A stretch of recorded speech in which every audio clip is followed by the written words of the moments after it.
Hello, hello, hello, and welcome to Get It Off Your Chest, the funny side of breast cancer. My name's Estelle Marr, and I'm not joined today with my lovely co-host Andrea Moulding. She's currently in that there London, the big smoke. So yeah, I'm flying solo today. So hopefully you will still enjoy the show. If you don't, turn it off. Come back in 3 weeks when the lovely Andrea will be back where she belongs, in Tissy Towers. So I'm on my own, apart from the creepy security guard, who I've since found out is called Hamilton Brown III.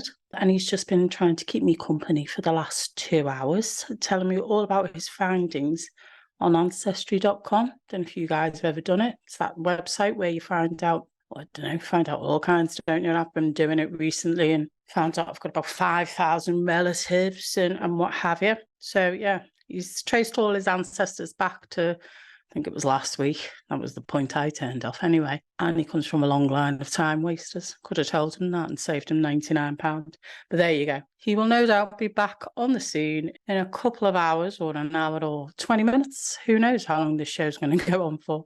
But he'd be back to chuck me out of the Tissy Towers. So this is normally the point where me and Angie have a bit of banter, tell you all about our lives the past couple of weeks, whether you want to hear it or not. But yeah, I've got no news to tell you. Nothing particularly riveting has happened to me, but we'll tell you a little story that I heard.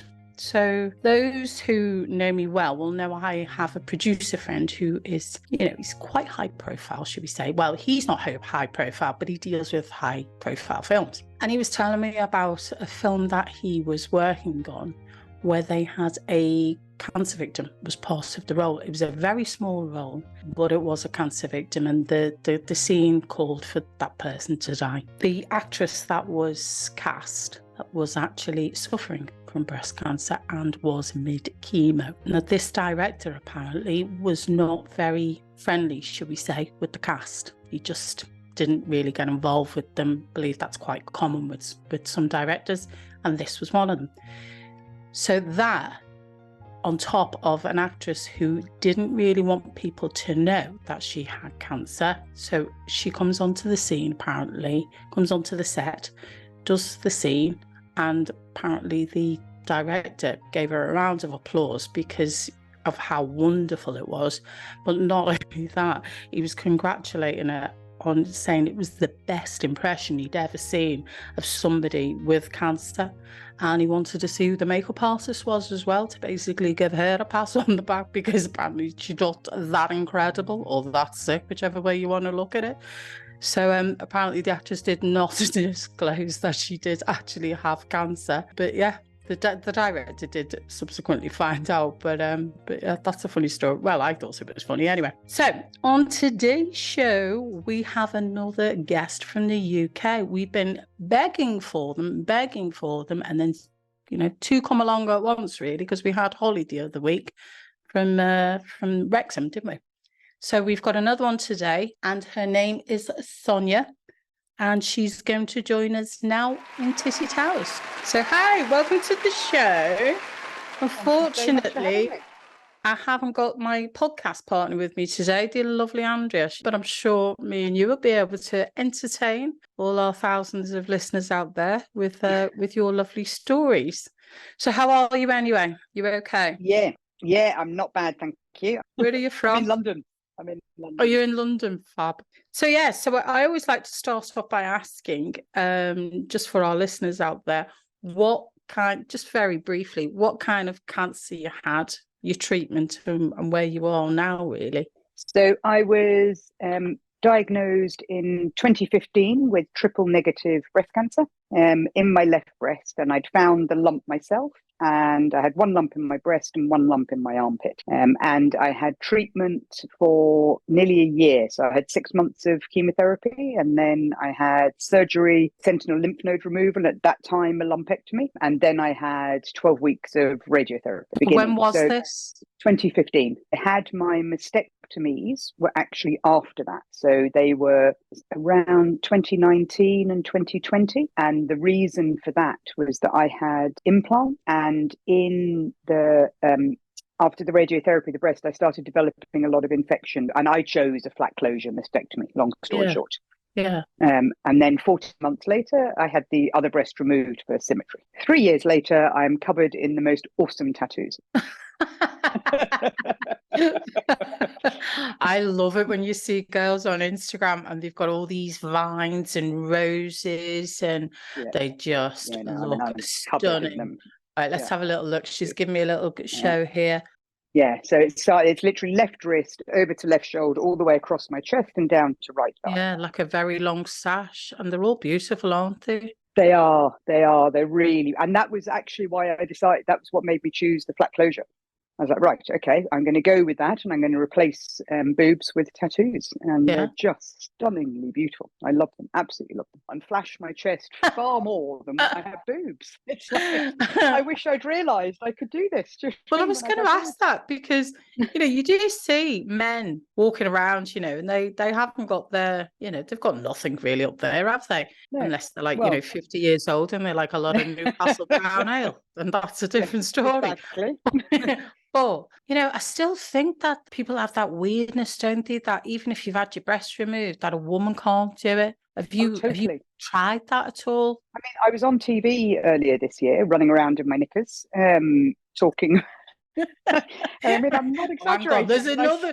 Come on, you've got to give us the detail to that. You can't just open up with that. That's it. I was on GMTV in a baby doll. You know how it is. I had a dummy. I had it. Catch me next week on Loose Women in French knickers and a plunge bra. See, can you find my tits? So go on. Sorry, you were on the telly and you were had your knickers on. Yes, because I did the show, the Naked Education show, that was on Not Naked Attraction. It's very important to qualify here that I did not do Naked Attraction. I did Naked Education, which was about sort of telling the story of misogyny and women having, choosing flat closure and stuff like that. So, but it meant literally I spent all day running around TV studio in my knickers being filmed. So I was like, wow. This is special. So are we going to be able to see this, or is this? Yeah, it's been on. It's on Channel 4. Channel 4. It's still on. You can get it on all 4 or whatever it is. So if you want to know what the lovely Sonia looks like, you're really going to get an eyeful after this podcast when you go on Channel 4, E4, whatever it is. She's on Naked Education episode 4. I mean, the knickers were quite cool. They gave me sort of flesh-cut knickers, so they were quite nice. But it was cool because it was all about body confidence and body positivity and, loving your body and not needing breasts to feel beautiful. And right, well, I want to talk a little about some of your stories. I mean, some of your stories, you sound like you're going all over the world. What is it you do? So I work in international development, predominantly humanitarian aid. Okay. So I lived overseas for years. I only came back to the UK, funnily enough, about 6 months before I was diagnosed with cancer. At the moment, I'm freelance, but when I'm sort of working, all I do is run emergency responses. So like what's happening now in Palestine or those types of things, that would be sort of a lot of what I do. But I did a lot of certainly the first 6 months, a lot of my chemotherapy I did in Jordan, in Amman, where I was working. So I sort of did. How do you think that international care, how does it compare? It was very different because I worked overseas. At that point I had private health insurance, so I had when I was here I had the really posh sort of chemo ward, with the sort of the slightly right. What's a really posh chemo ward? I need to know what a really posh one is. Well, I think I wrote about this in Monday. Like when I first went in, I mean, it was utterly surreal. So going in for your first chemo, and it was you go in and there's these lovely chairs and there's lots of space and very attentive. And then first of all, they told me to put my arm in a bucket of water. It's my first chemo. Yeah. And then as my arm is in this bucket of water, which stayed there for quite a while, someone hands me a menu. And I was like, I mean, would you expect to go to a chemo ward and get a menu for your lunch and for your snacks? I mean, it was... Well, wouldn't expect a bucket of water either, but there you go. Carry on. I think you're going to tell me there's a lobster in the water and they say, pick your lobster for your lunch. I mean, it would have made more sense. I pulled my arm out with the lobster. I would have understood it better. Yeah. And the way, I mean, you've just been diagnosed. So you're sort of, if they tell you to stand, and put your head in the bucket of bleach, you're going to go, okay, that's lovely, thanks. Do you know what I mean? Yeah, of course I'll do it. So I'm sitting there, this fucking bucket of water, fucking arm in it, trying to pick which sandwich I'm going to have. And I think I was there for about 6 hours before I ever got any chemo. I mean, between I then had to go. You were waiting I'd for you take to my arm finish out. your fillet steak My and foie three-course gras. meal. Oh no, I was sharing trying the to eat with one Chateaubriand hand. with the patient in the next bed. Oh, you were there then, were you? It was utterly surreal. And the story for the arm in the bucket, which only came out actually after my next chemo visit, Yeah. was that they do that, your veins collapse. But I hadn't had any chemo. And someone obviously had like clearly not realised this. Do you know what I mean? You're sort of like nodding and smiling, and then they're sending me to billing because there's some problem with my insurance. And I go, well, what do I do? Because my arm's in a bucket of water, and do I bring the menu to billing? Like, what is it you'd like me to do? Because it's really not clear to me. And it's now 5 hours in. Posh, love. It does. It's that posh, chaotic. You know what I mean? It's that sort of like, we all pretend we know what we're doing, and off we go. Hey, bring the bucket with you. It's fine. Bring the bucket and the MasterCard. Yeah, exactly. I mean, exactly it. That's it.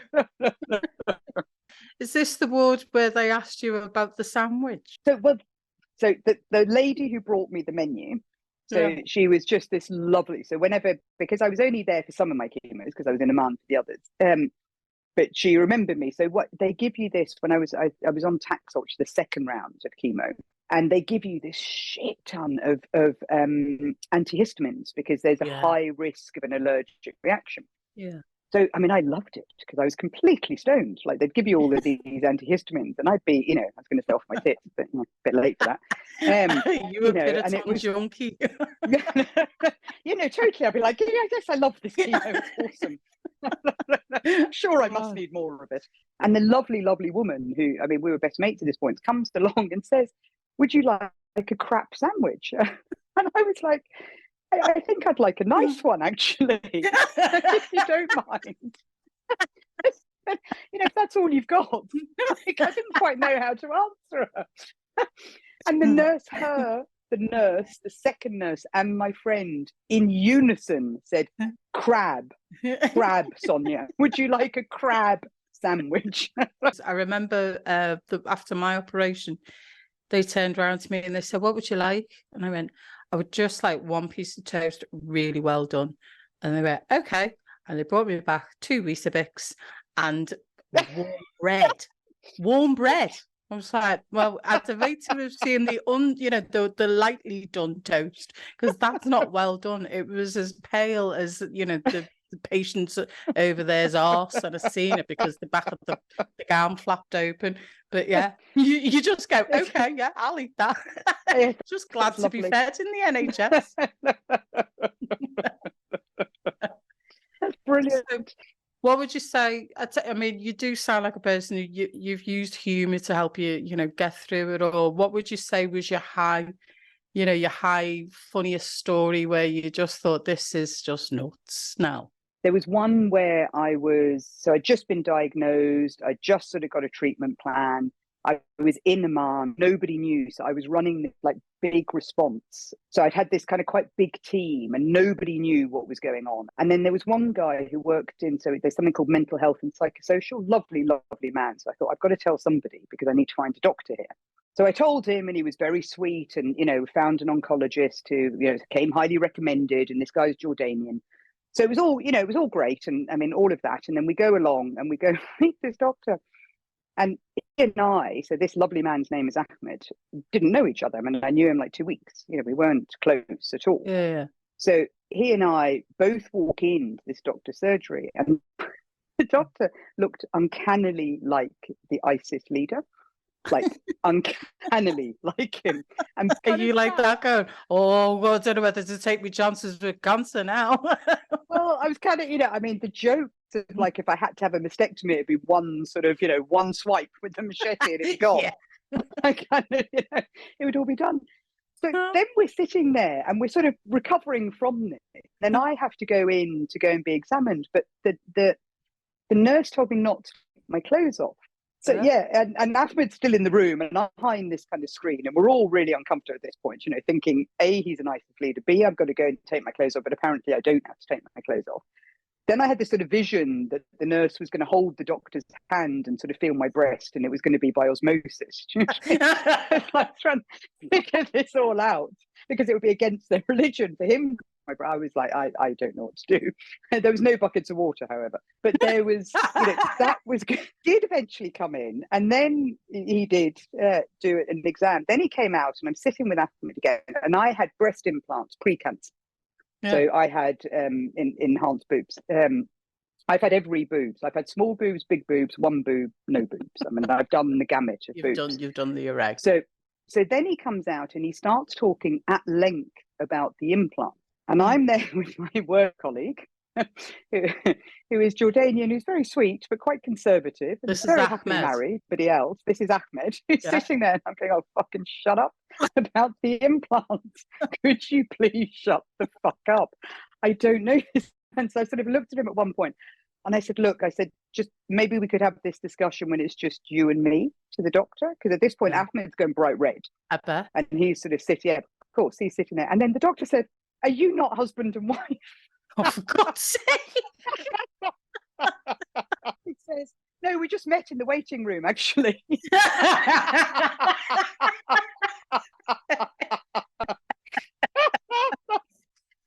And then, at this point, I'm on the floor. I mean, I'm gone. I'm finished. I'm completely done. I couldn't. It was brilliant. So I think that was probably certainly one of the highs. So sorry, maybe I missed it through laughing. How did the doctor examine your breasts if you hadn't took your jumper off? I've got when you said I'm sat there really uncomfortable, I've got visions of you in a Polar neck sweater. And the wetsuit. I thought that would be most wetsuit. I like to give them a challenge. Yes, exactly. You don't want to feel them? Let's make it really hard. Do you know what? I don't remember. I think it was rather than me lying there naked. Yeah. It was he would lift up my top, rather than, do you know what I mean? And sort of keep it a bit covered as he was doing it, type of thing. It was like a teenage grope type thing at the back of the pictures, one of them. Look, if you found the cancer and if that's his style, then fair enough. I mean, fair enough. Yeah. I mean, he could do.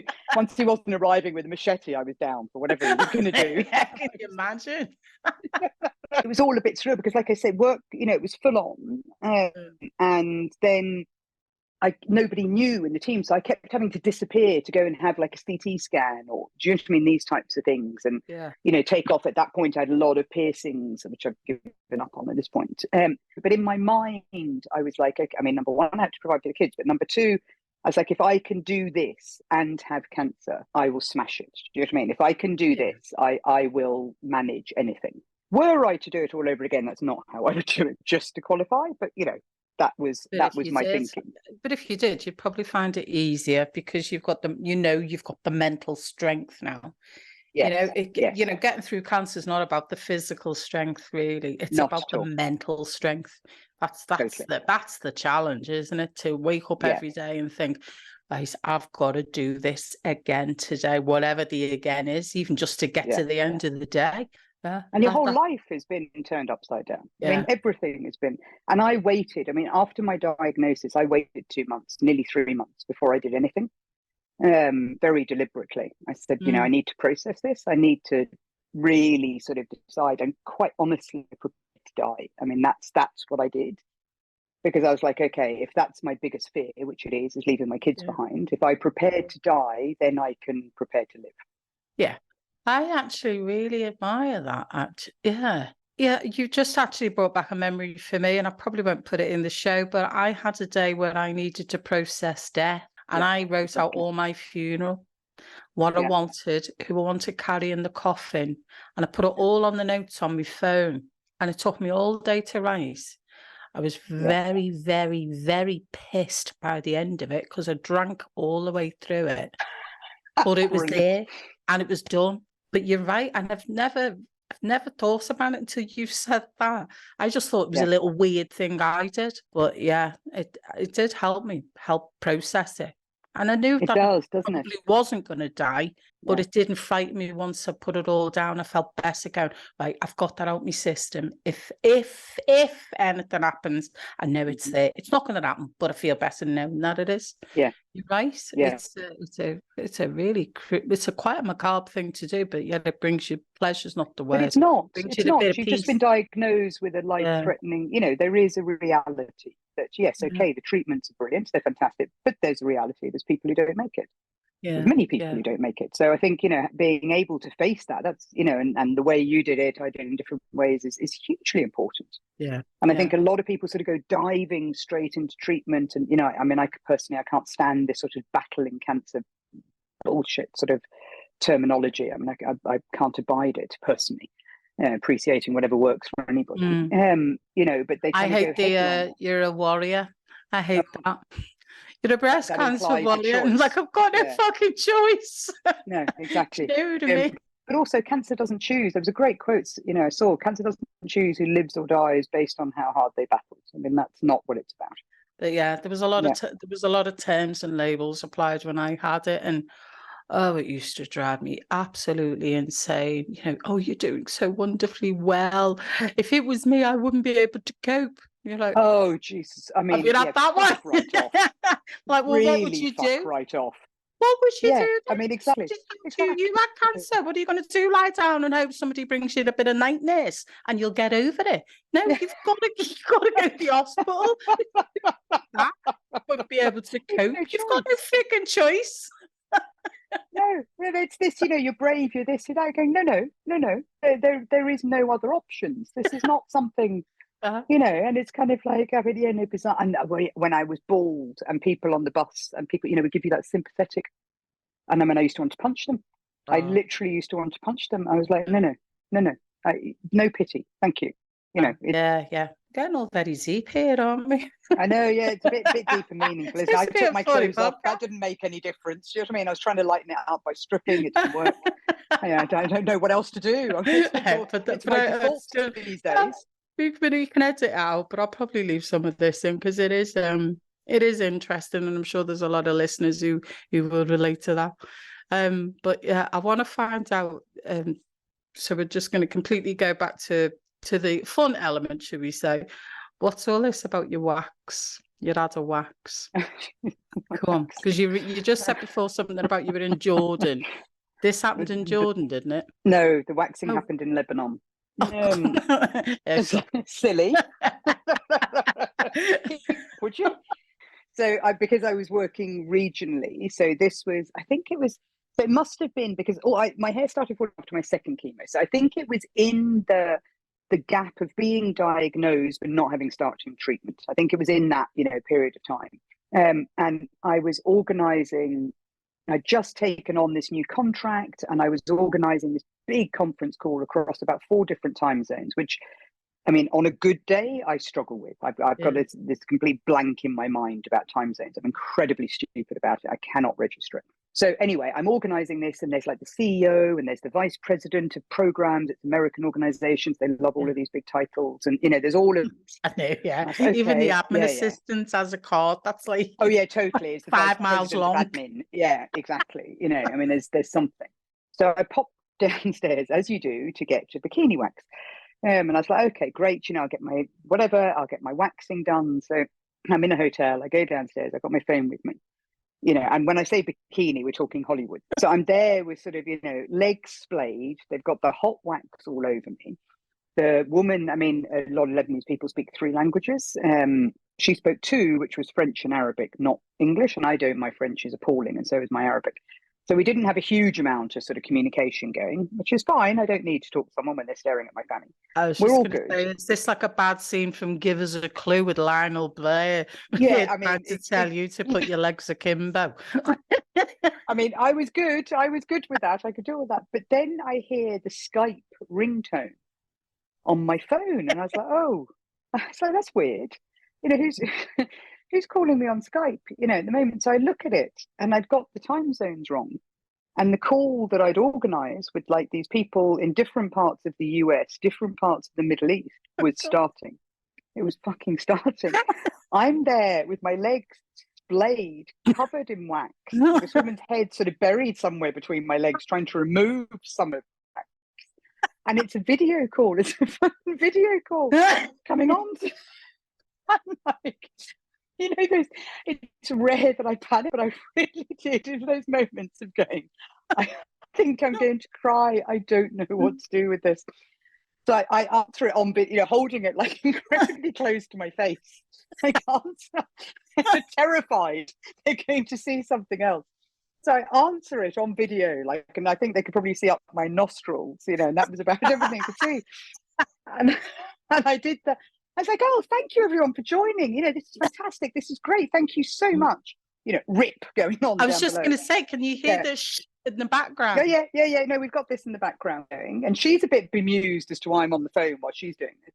And then I said, oh, look, sorry, you know, I could use the internet's not great. I just have to come off video, you know, for a minute. So I was like, fuck, right, we'll get you off video. So then she's there. I'm trying to, so I've got them on the call and they're all talking to me. Yeah. Because I'm the one leading this. So I'm not a participant, I'm leading the bloody thing. So they're all talking to me. So I can't even mute and sort of say anything to her. And I'm going, yes, and you know, this, and we're going to be doing this, and you know, this is, and they're all chatting. We hadn't sort of officially stood yet. You know. So I just look at her and I mean, bless her, you know, I actually had to physically sort of move her away from my vagina. And I had to get up off the bed covered, like covered. Literally, I still had wax all over me. And I was like, okay, I've got to get upstairs to my hotel room. I've got to get back to this. Was in the basement of the hotel. So luckily I had a skirt, so I managed to put the skirt on. I'm still talking to these people on the phone. She's standing there looking at me as if, what is this insane woman doing? Yeah. Who's like, and then I have to go into the lift and get back upstairs. And then I had to do an hour and a half presenting on this big strategy, on this, you know, all of this with my legs wide open. So you've got a fanny like an old Matthias Rose candle thing that they used to have in Italian restaurants in the 70s. Hardening by the minute. And you know those moments where I was going, is it not enough? I've got cancer. Like, really? Do you know what I mean? Like, you know, what more do you want to do to me? I have reached the depths of humiliation and ruined a good skirt in the process. It was utterly insane. Oh God, your poor Mary must have been like a plucked chicken by the end. Could you imagine afterwards? Bright red. I mean, bright red. Yeah, no. I bet you sailed through cancer after that. Bring it on. That's it. You go for it. That's it. I've done a cold wax bikini wax on a chemo trip. Yes, it was like that was easy. Yeah, no. So anything else you'd like to share? There was two posts. I don't know if I put them on there, but there was two post-mastectomy ones, which were hilarious. So when I had the first mastectomy, I was in Myanmar. And I was sort of medevaced a couple of times because nobody knew what these infections were, and everyone was worried it was going to sepsis. And again, you know, all very dramatic. And then I came back, and then the same principle. Nobody knew, or you know, one or two people knew that I'd gone and had a single mastectomy. So this lovely friend of mine who was part of my team was there, and the first day I was like, okay, look, you know, it was really where I'd had radiotherapy, I couldn't wear a bra, and after the surgery it was really sore. So I was like, okay, and I was quite big. I had like the remaining boob was a D boob, and Myanmar's quite a conservative country, so it's not the sort of place where you go swinging around with one boob. Yeah. You know, it's kind of so I was like, okay, so I had, you know, boobs that I was going to use, but I had to try and pin them to a top. And then I called my friend. We were all staying in the same compound. And I said, look, you've got to help me. I don't know how to do this. We're about to go into the office. You know, we're going to get picked up, and I don't know what to do. So she came up. I didn't know until afterwards. She'd left the rest of the team, my team, behind, and said, I've got to go and help Sonia choose clothes. Now, I mean, anyone that knows me, knows that choosing clothes, I don't wear makeup. I don't choose clothes. I don't, bullshit. Whatever. So they're all looking at her, slightly bewildered. So she's like, okay. So she comes up, she helps us. Great. We get to the office, and because I couldn't stuff it in a bra, it was attached to a top. And as you can see me now, I gesticulate a lot when I speak. and I'm very animated when I speak. Yeah, for the listeners out there, all through this interview, our arms have been like a freaking windmill. So go on. I'm part Greek, I'm part Croatian. We like our hands. Oh, we yeah, talk but with yeah, our hands. you are. So I'm holding one of our meetings and I'm, waving my arms, and my friend is coughing sort of politely. Yeah. Was it the food at one point to come up to up to my shoulder? Literally moving around, and it was only, I didn't know why she was coughing. I didn't register because I was very, whatever it was I was doing, and it was only when I looked out, oh, fuck. It was like at that point it was right down. Oh my God. So that was one of them with the foods. And then where we were staying also had a swimming pool. It was very nice, very nice where we stayed. And there was one day I went in swimming again, swimsuit, foobs, had one foob, I still had boob. And I'm swimming away and I'm talking to a couple of people who are there. And then the next thing, I look around and the foob is swimming next to me.